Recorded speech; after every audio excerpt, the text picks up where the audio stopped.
తెలుగు సంగమం సోదరుడు మురళీధరరావు గారు చెప్పినప్పుడు తెలుగు యొక్క గొప్పతనం ఇవాళ మనమందరం ఇక్కడ ఇలా కలుసుకోవడం, మనని అందరినీ ఆశీర్వదించి వెళ్ళిన స్వామివారికి నమస్కరిస్తూ ఈ సభకి అధ్యక్షత వహిస్తున్నటువంటి త్రిపుర గవర్నర్ ఇంద్రుల వారికి, ఇంద్రుడేనండి ఆయన, ఇంద్రసేనారెడ్డి అయితే మనకేంటి, మనకు ఇంద్రుడు ప్రస్తుతం గవర్నర్. కారణం ఇవాళ వేదిక మీద ఉన్నటువంటి మా సోదరులు శ్రీనివాస్ గారు కానీ నేను ఇక్కడ ఉండటానికి నాకున్న అర్హత ఏంటి ఏమండి?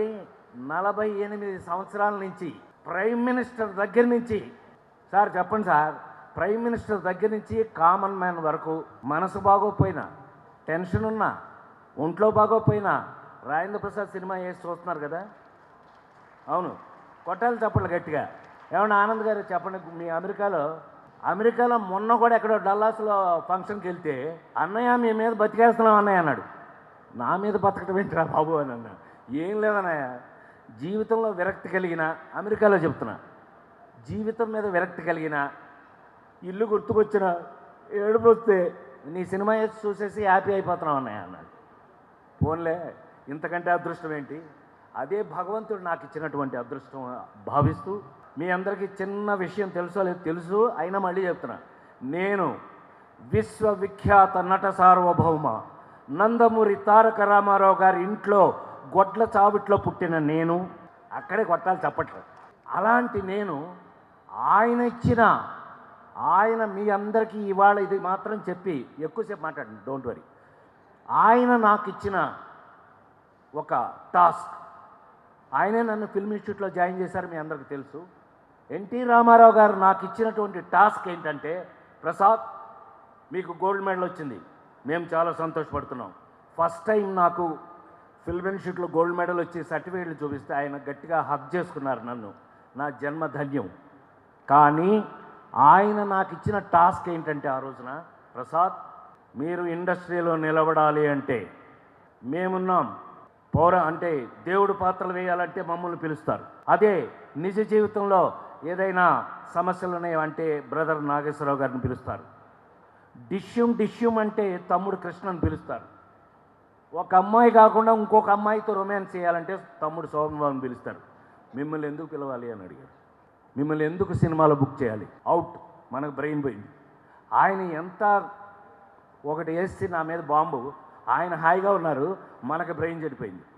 వారం రోజుల పాటు మద్రాసులో రోడ్లు ఏమని తిరిగాను, ఏం అర్థం అవ్వలేదు. సరే, మీ అందరికీ తెలుసు. ఆ తర్వాత ఒక చార్లీ చాప్లిన్ ఫెస్టివల్ చూడటం, అదంతా భగవంతుడు నడిపించిన నడక. దేవ బ్రాహ్మణ మాన్యముల్ విడచి, దేవ బ్రాహ్మణ మాన్యముల్ విడచి, నీకు దానంబుగా భావం బంధున శంకలే కొసగితిను, బ్రహ్మార్పణం వంచు దేవా, విశ్రాంతిగా ఏను కొమ్మికను నీ వాచంద్ర తారార్కమును